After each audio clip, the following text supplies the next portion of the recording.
Okay, I got into another book that I read for the first time 30 years ago. And I was in sales. I was not in real estate sales, but I was in sales. In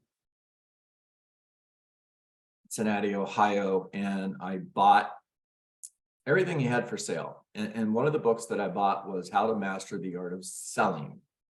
Now, later on, actually 10 years later, I read How to Master the Art of Listing and Selling Real Estate. And I'm going to speak to you today from How to Master the Art of Selling. So you're going to hear some conversation that may not be relevant to real estate, or you may not think it's relevant to real estate, and I'm going to tell you it is. There's also a debate in the real estate world whether or not we're salespeople or not. Okay. Now, understand that you can never be a super genius salesperson and talk somebody into buying a home they don't want to buy. That doesn't exist. You can't talk somebody into listing their home who doesn't want to sell their home. That doesn't exist, but you're still a salesperson. Okay. Now, the first thing I want you to write down is helping people make decisions that are good for them. One of the first techniques that we're going to use is tie downs. Now, what is a tie down? Well, a tie down is a statement at the end of a sentence that calls for a response. And that response is yes. When using a tie down, you're not looking for yes or no, you're looking for yes. For example, if you were to hire a professional real estate agent, you would want to hire an aggressive agent, wouldn't you? Now, who's going to say no to that? No. Don't want somebody aggressive. I'm looking for a lazy realtor. No. Now, here's the other thing I want you to hear about tie downs is don't overuse them. If you overuse them, you come across as pushy.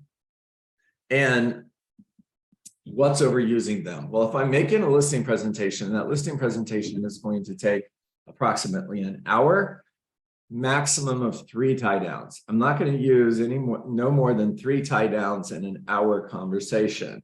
Now, if I'm on a phone call with somebody and we're scheduling an appointment, I might only use 1 tie down. Don't overuse them. You're going to be pushy if you are. Now, practice speaking to people in tie downs. Write down conversations that you've had in the past and add a tie down. All right. The next question that you're going to use is alternative choice questions. For example, if we were to meet, does Wednesday at 4 work better for you, or Wednesday at 4 work, or would Friday at 5 o'clock work better for you? Use alternative choice questions where the answer they choose is a minor agreement leading to the major decision. Okay, if for example, if you're using an alternative choice questions, you're playing chess, not checkers, and you're moving towards, are you ready to get started? And again, the answer we're looking for is yes. All right. Some responses that you can use when hearing objections. Porcupine. A porcupine is when you answer a question with a question. All right. The example that I've given you for the last couple of years is I feel your commission is too high. And the porcupine response to that is you feel my commission is too high. Now, what you're doing there is you're giving the objection back to the homeowner, if you're at a listing presentation, for example, and now they have to defend their objection versus you defending your commission.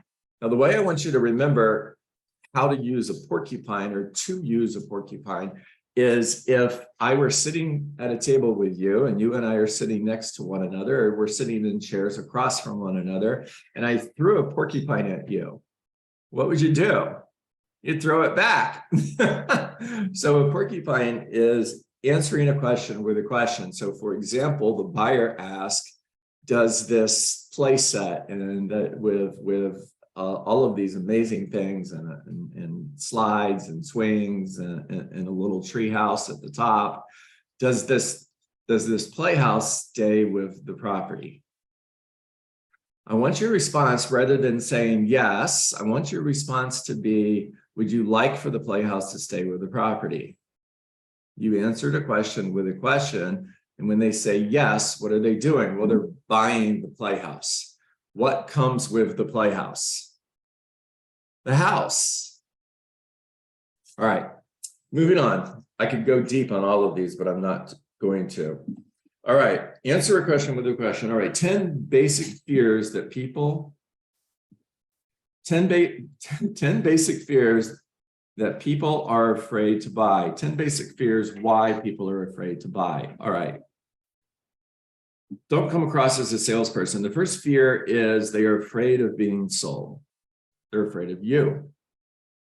If you've been on a for sale by owner appointment or you've been on an expired appointment, you know they've got that wall up. They're protecting themselves from being sold by the big bad realtor. They're afraid of you. They have a fear of being sold. So don't come across as a salesperson, come across as an expert advisor. So if you're taking notes, write down the way to overcome fear is to come across as an expert advisor. The secret to success in sales, you have the ability to help people go from being afraid of you to they like you, trust you, and believe you can help them. So overcoming their fear of being sold or their fear of you is you have the ability to help people go from being afraid of you to they like you, trust you, and believe that you can help them. Now, the way you're going to accomplish that is being a consulting expert versus showing up and selling and telling.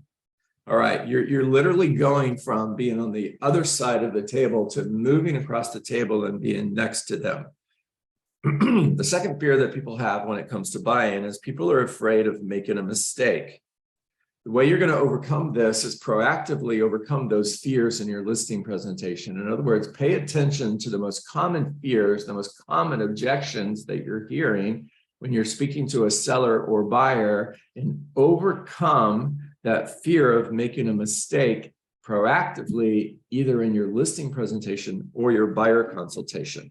The third fear that people have when it comes to buying is they're afraid of being lied to. Come from a foundation of truth.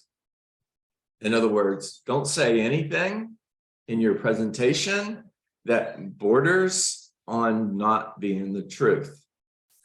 I want you to change the way you're looking at this person that you're meeting with. Your goal is not to get them to hire you. Your goal is to create a client for life. Now, when you're coming from a position of creating clients for life, you're going to have integrity in the conversation. You're not going to share anything that is borderline lying, or you hope it comes true and it doesn't come true. All right. The fourth fear is afraid of incurring debt. All right, I have a couple points for you on this, and I'm going to read if that's okay. We move from perceived value to real value, real feelings of value. It's important that you learn how to pour on value. We move from perceived value to real feelings of value. It's super important that you learn how to pour on value. If there's enough value, it diminishes the investment they are going to make. It's your job to convey that value. The fifth fear that people have is the fear of losing face. All right, you're sitting across the table from a husband and wife, for example, okay? And if you say anything that causes the husband to lose face in front of his wife, you lost. Now, what's the key here? Never talk down to anyone. Make everyone feel important. Super important. All right, the sixth fear that people have is they're afraid of the unknown. Your whole process must be an education process. You know, it's interesting because if you research people who have got into real estate and succeeded at a high level, there's three different fields that people come from that succeed in real estate most often. Number one, nurse. Number two, flight attendant. And number three, teacher. Now, let me go back and read the fear to you, afraid of the unknown. So your process is an education process, not a sales process. When you're sitting at the listing table, it's an education process. It's not a sales process. And you're overcoming that fear of the unknown by teaching them, consulting them, and helping to guide them to a decision that is good for them. All right, the next fear is they had a bad experience in the past. We've all had that happen. Okay, so make people feel secure with your presentation. If they share with you that they're hesitant to list their property because they had a bad presentation in the past, for example, one of the greatest fears for a listing, for a salesperson, for a homeowner who's going to list their home, is they're going to put their home on the market. They're never going to hear from their real estate agent again, and they're going to be locked into a 6-month agreement that they can't get out of. So part of my process is simply, Justin, so here's my plan. I'm going to call you at least once a week with feedback on showings and people who are looking at your home online. And I'm going to call you and give you feedback at least once a week. I'm also going to call you after every single showing and give you feedback. Now, here's my plan in order to get feedback on your home. I'm going to call the agent who showed your home 3 times. Now, sometimes I'm not going to get feedback, but I'm still going to call you and let you know that I attempted to get feedback and I didn't get any feedback from the previous showing. If you don't do that, they think that you're just not working, that you didn't get feedback because you didn't make the call. They're going to assume that, so you need to be proactive in your presentation and letting them know, here's how I work for you. The other problem that homeowners have when it comes to this question or this fear is being locked into a long-term agreement that they can't get out of. So I'm not telling you to do this. I'm certainly not telling you to do it if your broker won't let you do it, but I'll just tell you what I did. Terry, I hear you, and you don't want to get locked into a long-term agreement. I understand. That makes sense. That's why my listing agreement is satisfaction guaranteed. It's not a 6-month agreement. It's actually day to day. At any time, if you feel I'm not meeting your goals or exceeding your expectations, I want you to call me and let me know what I need to do in order to meet your goals and exceed your expectations. And if I don't meet your goals and exceed your expectations, cancel the listing. You're not locked in. Now, I did that for 13 years, listing an average of 12 to 15 homes every month. And I had maybe 3 or 4 people over 13 years cancel the listing presentation. All right. Fear because of the words you say. Every word has a positive effect or a negative effect. I'm going to give you 8 words that you don't want to use. Please write this down. Number 1, cost or price. A home costs. The price of the listing is blank. The cost is blank. That creates a negative emotion. Use total investment instead. So the total investment for this property is blank. Do not use cost or price. The next word you want to take out of your vocabulary is down payment. What does down payment create? For me, it creates fear, because what it means is I'm making a down payment to a commitment to 30 years of monthly payments. That's going to create fear for me. Instead of using down payment, use initial investment. Now, some of this is going to sound so basic. You're going to go, John, that's just too easy. And my answer would be, yeah, that's the point. Okay, success is simple. Pay attention to the words you use. The third word that you don't want to use is monthly payment. Monthly investment. All right. The fourth word is contract. Instead of using the word contract, use the word agreement, form, or paperwork. In other words, I'm sitting at the listing table with Jeff and I say, Jeff, am I the right agent for you? Are you ready to get started? And he says, yeah, okay, cool. The next step for us is we're going to fill out the paperwork. And I need you to okay the paperwork or agreement versus contract. When I hear the word contract, I immediately freeze. My parents told me, don't ever sign a contract. That's what's going on in their head. Use the word agreement or form instead. Buy is the next word. Nobody wants to buy anything. They want to own, but they don't want to buy. So if you're showing a buyer a home in a neighborhood, you could say, when you buy in this neighborhood. So we don't want to say buy. Instead of saying when you buy in this neighborhood, use when you enjoy the pride of ownership in this neighborhood. It's a much more positive emotion. Words create fear. They have a positive effect or they have a negative effect. And we're removing the words that have a negative effect and replacing them with words that have a positive effect. Sell or sold is the next word you want to take out of your vocabulary. In other words, I sold your friend a home. Well, to me, that sounds like you're a slick salesperson who sold my friend a home. Immediately, the wall goes up. I'm afraid of you because I don't want to be sold. Help them acquire is the word that I want you to use instead of I sold them a home. I helped them acquire. Again, simple, maybe even a little bit cheesy. However, it works. All right, the next word that you don't want to use is deal. Negative effect. It has a negative effect in how we think. So instead of saying deal, use the word opportunity. Instead of saying this is a great deal, this is a great opportunity. All right, the next word that you want to remove from your vocabulary is sign. Sign the contract. Now, instead of saying sign, I want you to use either okay the paperwork, approve the paperwork, or endorse the agreement.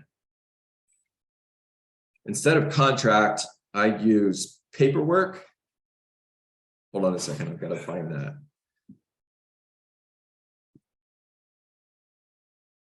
Paperwork or agreement. I need you to initial the agreement. We're going to fill out the paperwork versus we're gonna fill out the contract. Okay. Instead of sign, approve the paperwork, endorse the paperwork. Sign the paperwork equals I'm going to think about it. I need you to sign the contract. Immediately, the response, and this person could have been ready to hire you. Right now, they're ready. And using the wrong word goes from getting the listing today versus I need to think about it. Critically important. Sign the contract, I need to think about it. Okay, the paperwork, let's go. Now, what's pretty cool here is this is a lot of fun when you practice it. And if a customer says, do you mean you want me to sign the contract? Here's what I want you to do. I just want you to smile and nod your head and say, yes. That's it. One word, yes. You want me? So, all right. So Clarissa, what we're going to do next is I need you to okay the paperwork. Clarissa says, do you mean you want me to sign the agreement? Yes. All right. Instead of deal, use opportunity. So instead of this is a great deal, this is a great opportunity. All right, guys, take yourself off mute. Talk to me. What'd you hear? Questions? John, there was only 8. I thought there was 10. Yeah, you know me, Diane, that's normal for me. Okay. I love love it. This is like so valuable. I love these words because now I'm thinking, wow, that does make sense. That's true. Doesn't it? Mm-hmm. It does. Wow. Yes, exactly. She didn't say no, doesn't make sense. What'd she say? She said yes. All right. Thank you, Diane.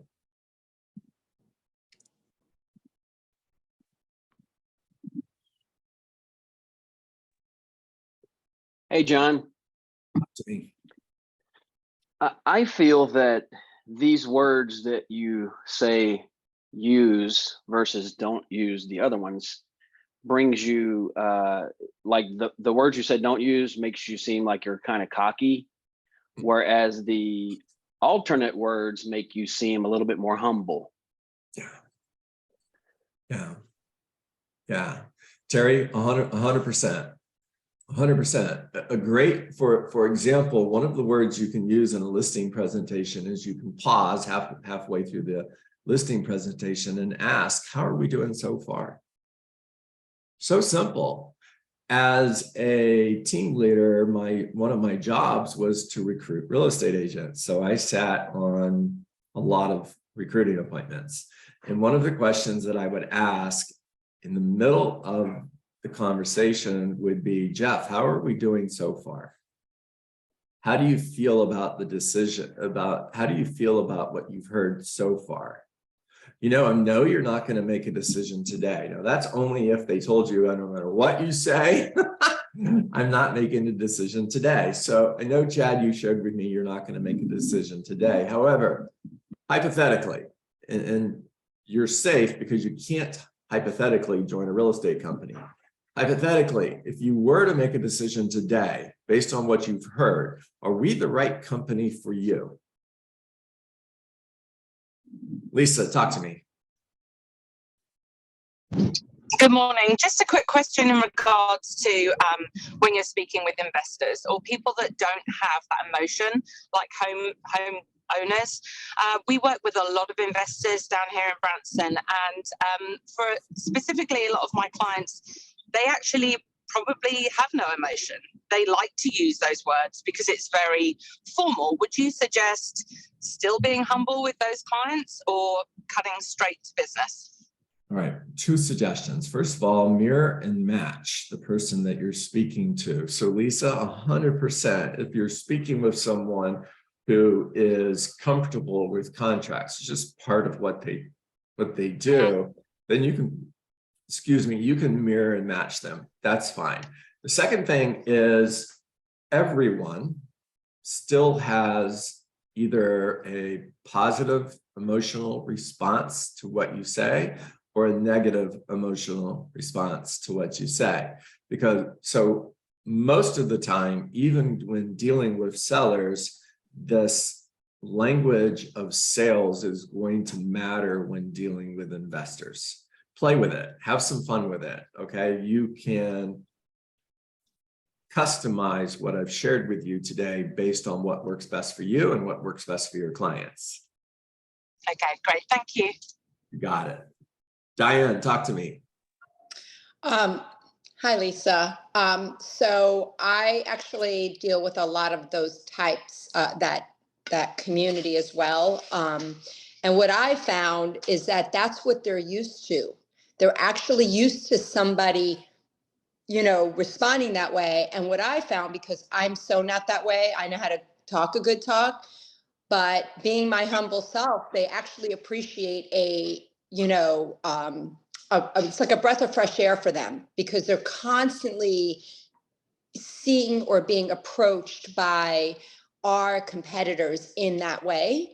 Because, you know, and I found, yes, initially you have to sort of mirror and get them engaged and connect. And once I connect, they're like butter on my hands. So I think it would work. Good job. Thank you, Diane. So Lisa, there's one real estate rock star speaking to another real estate rock star who also focuses on working with investors. So thank you for sharing that, Diane. That was great. All right, I'm going to look in the chat. There's a lot of comments in here. Love that. And make sure that we're not missing anything that I need to respond to. I think I've answered all of the questions in the chat, so I think we're okay there. Carla, thank you so much for making a list for all of us here in the chat. That's awesome. David Williams says, words create a negative or positive response based on past experience. 100%. 100%. Agree with that.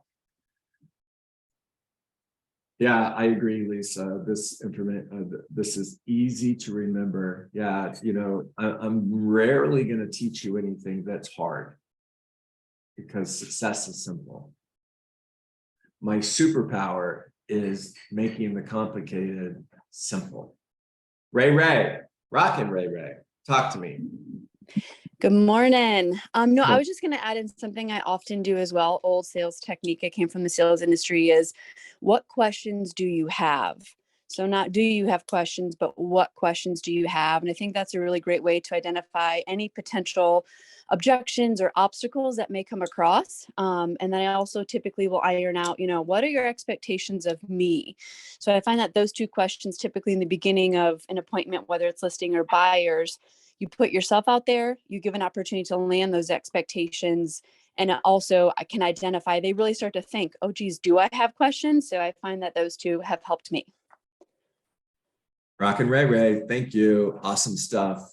Absolutely. So what Ray just shared with you is consultative conversation versus sales conversation. Salesperson doesn't care if they have questions. They're not going to ask if they have questions. They're going to sell and tell. They're going to sit down and begin the conversation, and they're immediately going to go into why they're the best real estate agent for the job. They don't even stop and ask, what's important to you? And the next thing you know, they've been sitting there for 10 minutes and they're the only person who's done any talking. The homeowners are sitting there just looking at them, wondering, when's this person going to quit talking? Really important. All right, guys, that's a wrap for today. If you are interested in more information on Rainmaker Plus, please drop your email in the chat. I will send you the information today.